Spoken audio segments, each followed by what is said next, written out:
Last month, we talked about 9 PlayStation 1 games that are worth playing today, and I was so thankful for all of the people who checked out that video. It has made over 5,000 views in just 2 weeks, and I just want to thank all of you who subscribed and watched that video. Today, though, we are going to talk about the PlayStation 2, arguably the greatest console of all times, and to this day is still my personal favorite. PlayStation 2 is the #1 best-selling console of all times, with 155 million units sold. The PlayStation 2 was released in late 2000, and the last game released for it was in 2013. All the games we're going to talk about today are not only games I would recommend you play today, but games that you have to play. Last time we talked about 9 games for the PlayStation 1, but today I felt it was necessary to talk about 12 PlayStation 2 games because there was too many great games to limit it down to 9. Now, I want to make one thing clear right from the start. All of these games I'm talking about today are only games that I have owned, at one point owned, played, or beaten. If I did not talk about a game that you love, that does not belittle those games because everybody has their own favorites. Several of the games I left off this list are amazing, and I would be here all day if we talked about every game I would recommend playing today. If you have not already, please like this video, leave a comment about your favorite PlayStation 2 games and memories, and subscribe for more video game content. One of the greatest video game series ever made got its start on the PlayStation 2 with Monster Hunter. Monster Hunter is an action role-playing game that places you in the role as an up-and-coming hunter, and you will have to accomplish quests to unlock new armors, weapons, and other items that can be made by creating them using the remains of slain monsters. You are given quests by the village elder, and each quest is made up of 4 different categories: hunting, gathering, capturing, and events.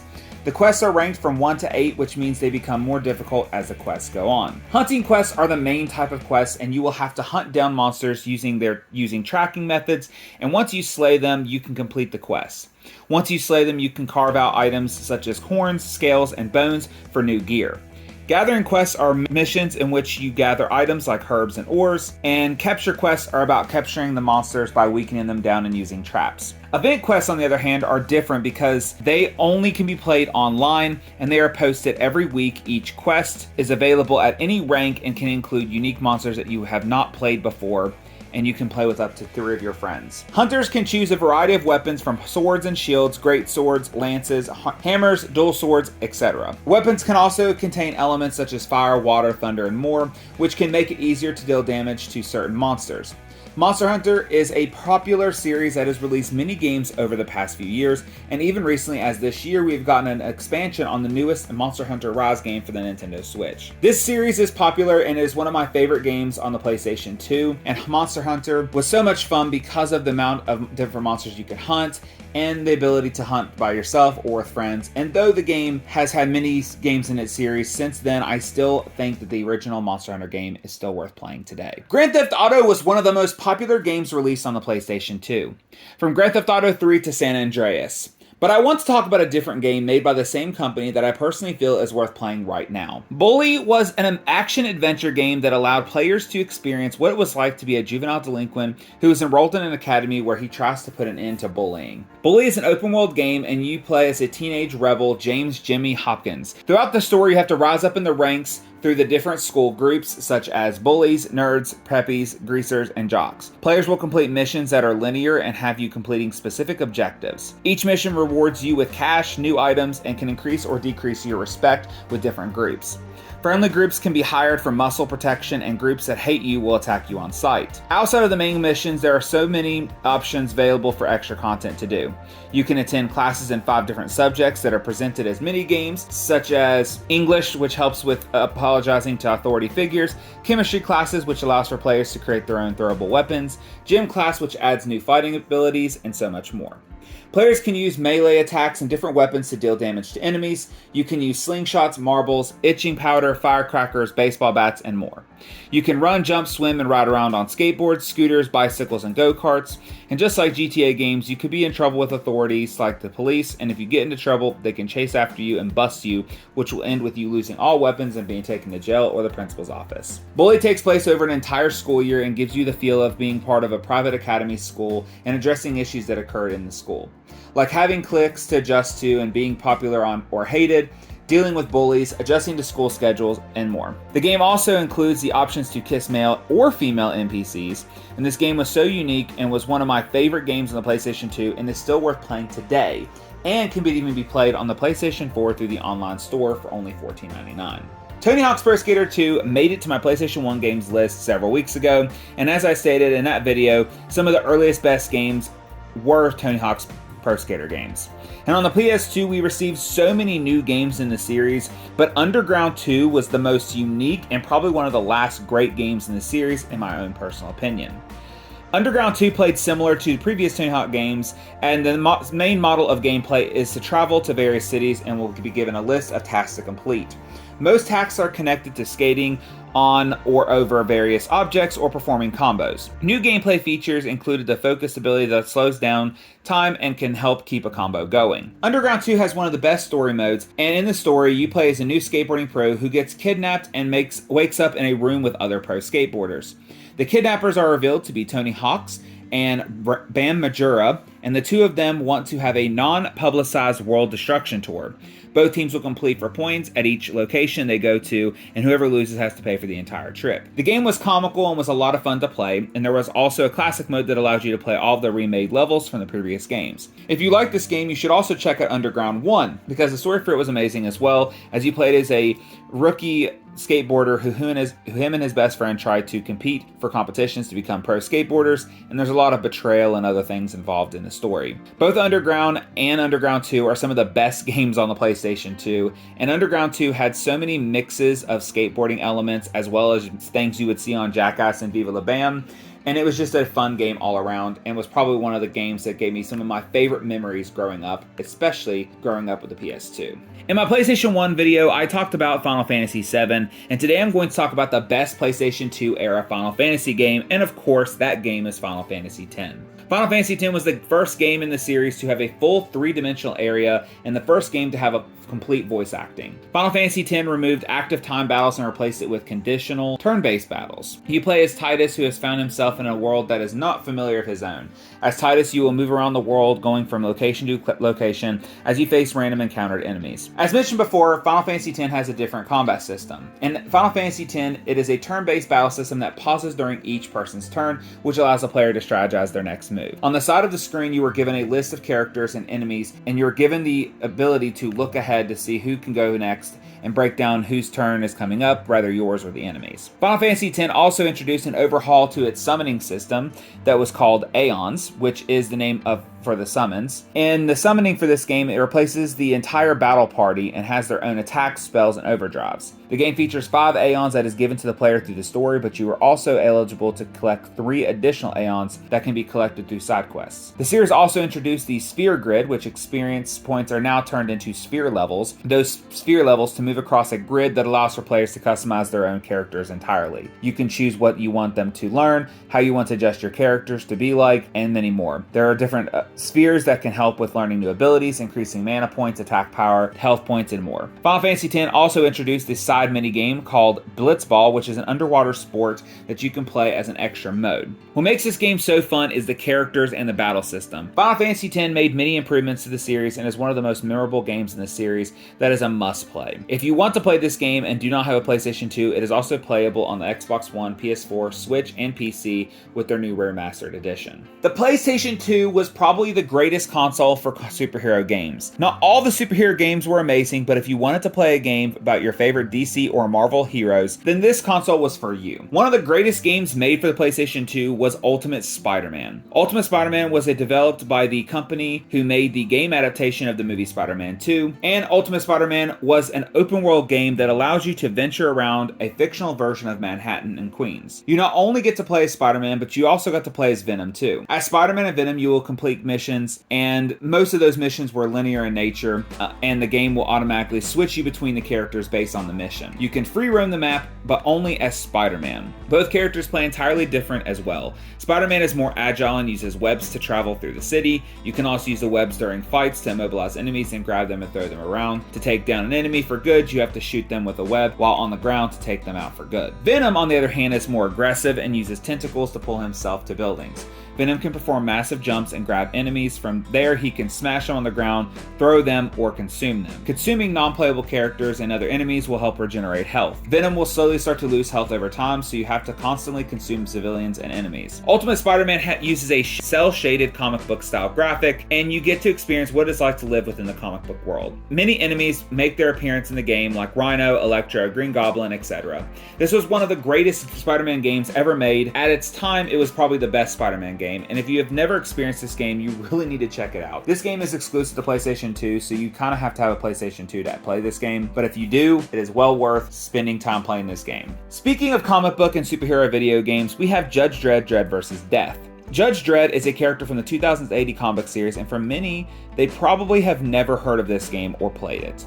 For me, this was one of the best first-person shooters on the PS2, and it has some great cooperative play. Dredd vs. Death single-player campaign featured 11 levels that has you play as Judge Dredd as he battles criminals and undead vampires.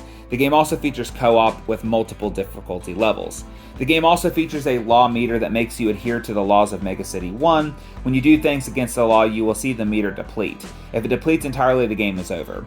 Not only is there a single-player mode, but you can also play the multiplayer mode or the arcade mode. Like any first-person shooter, you will go from one area to another as you shoot different enemies and make your way through each of the levels, and you have a variety of weapons to use. Some of the levels will conclude with boss battles. In this game, those bosses that you will face are the Dark Judges, such as Judge Death, Judge Mortis, Judge Fear, and Judge Fire. The story is short, but I grew up with this game and played it over and over and over again. It was surprisingly one of the best games I have ever played on the PS2, and in my opinion, it is a hidden gem. If you want this game today on the PlayStation 2, it's going to be really costly because the game is roughly $100 or more. If you want to find a PS2 version, you can find the Xbox version for a little bit cheaper for $50, or if you just want to go on Steam, you can get it for about $7.99. Another series made famous on the PlayStation 2 was that of Remedy's Max Payne.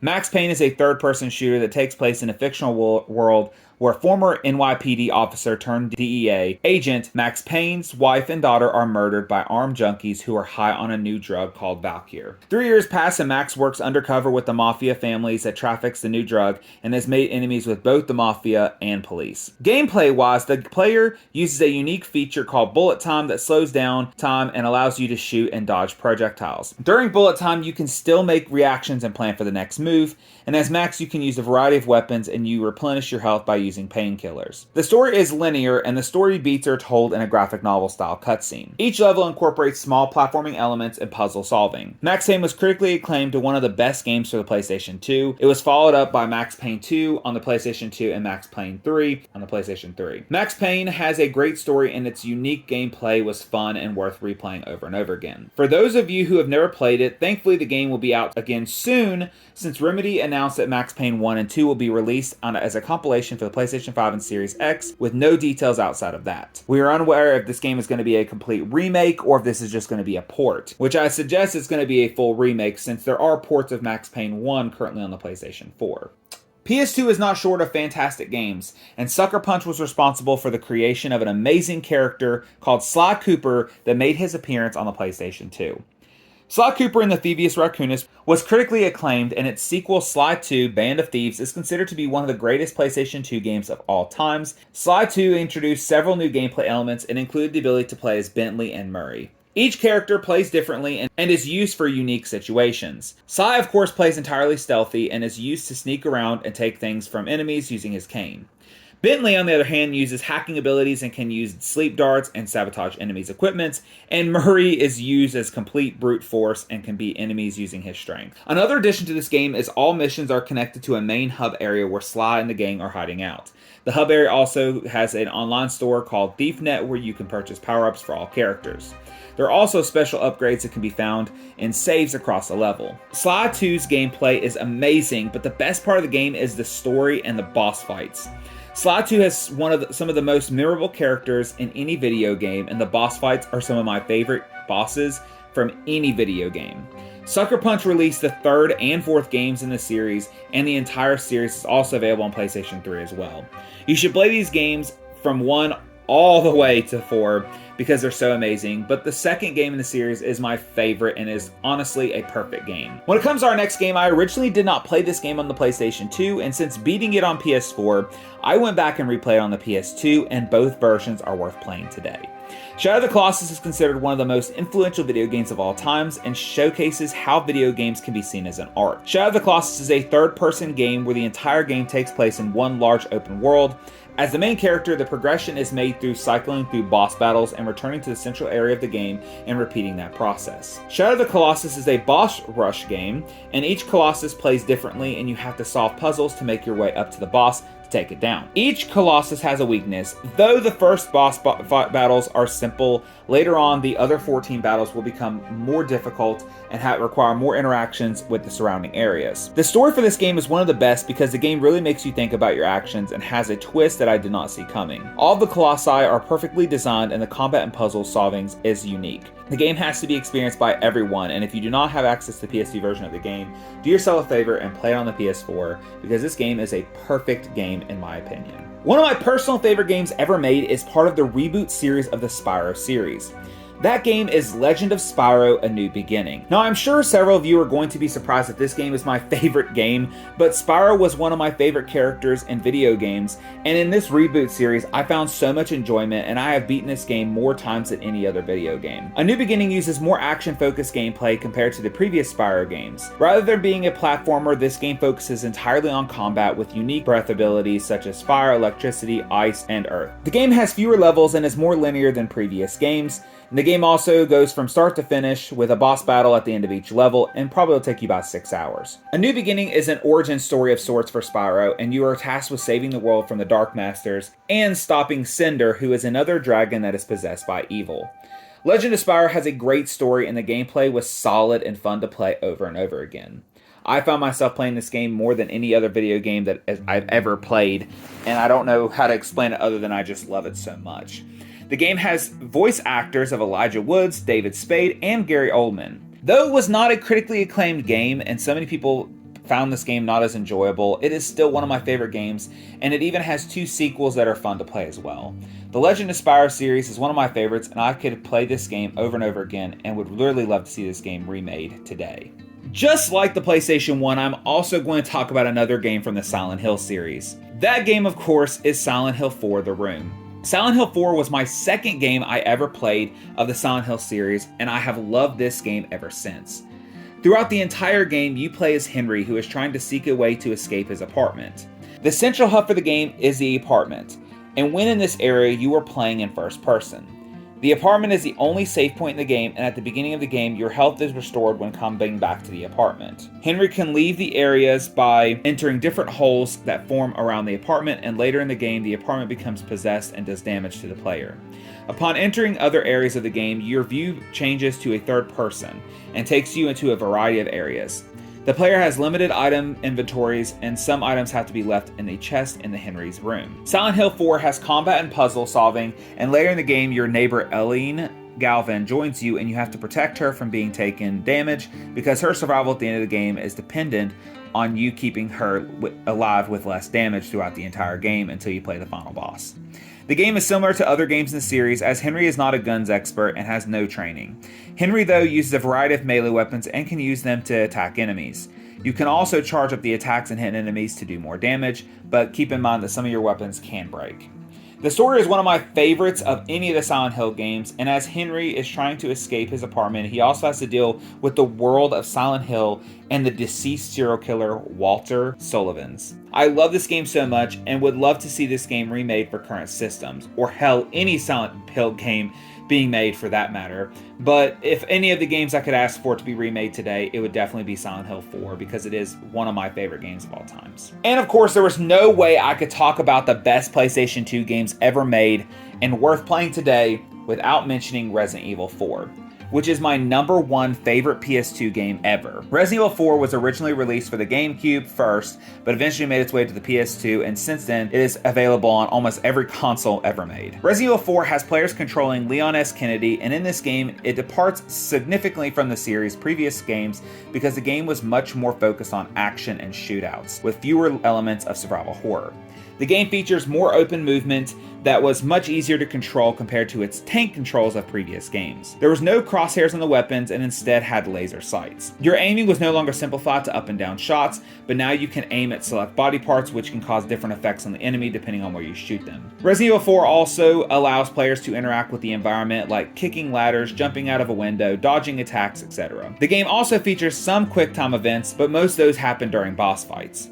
Resident Evil 4 also did not feature zombies and instead featured violent villagers that have been possessed due to an infection. These enemies are referred to the Los Ganados, and they are unlike zombies because they can dodge and wield weapons like chainsaws, crossbows, and projectile weapons. Resident Evil 4 is one of the best games in the series, and the PS2 version introduced Separate Ways, which was an added side story focused on Ada Wong and what she was doing throughout the main story of Resident Evil 4. And this was one of my favorite games in the series, and I have played it across 4 different consoles. And of course, in 2023, we are getting another remake of Resident Evil 4, and I am hopeful that that game is just as good as the original, but time will only tell. All 12 PlayStation 2 games talked about today are some of the best games I have ever played from that era. There are many games I didn't talk about, but that does not mean that they are not good. If you have games that you loved that I did not talk about, please talk about them below in the comments, along with your favorite PlayStation 2 memories.